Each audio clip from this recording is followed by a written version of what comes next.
In today's video, I'm going to teach you how to make trendy aesthetic gradient background using Canva. Whether you are designing a phone wallpaper, a presentation slide, or a social post, a smooth gradient instantly gives your design a clean, modern feel. We'll keep this simple and clear so you can follow along even if you are brand new to Canva. First, open a design in Canva and head straight to the Elements tab.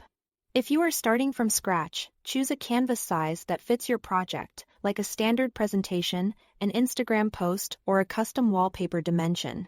Once your blank canvas is ready, Elements is where you'll find graphics and shapes that we can use as our gradient base. In the Elements search bar, type Aesthetic Gradient.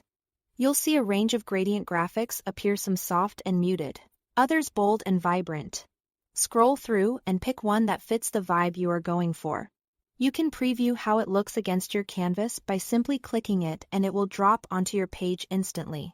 If you are aiming for a minimal look, choose a gentle two-tone gradient. For something more dynamic, look for multicolor blends or gradients with a subtle texture. With your gradient selected, stretch it to cover your entire canvas. Use the corner handles so you scale it proportionally and keep the blend looking smooth. Make sure the edges extend slightly past the canvas to avoid thin white lines on export. If the gradient has a direction, such as a light corner fading to a darker area, place it so the focus aligns with where your main content will go, like a title or a central image. Now let's customize the colors. Click the gradient on your canvas, then check the top toolbar for the color tiles. You'll usually see 2 or more tiles representing the stops in the gradient. Click each tile to open the color picker and choose shades that match your brand or mood.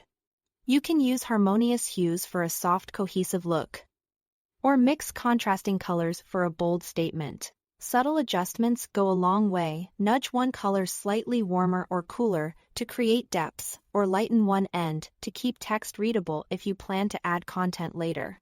Take a moment to fine-tune until the transition feels balanced and pleasing to the eye. And that's it. Thanks for watching.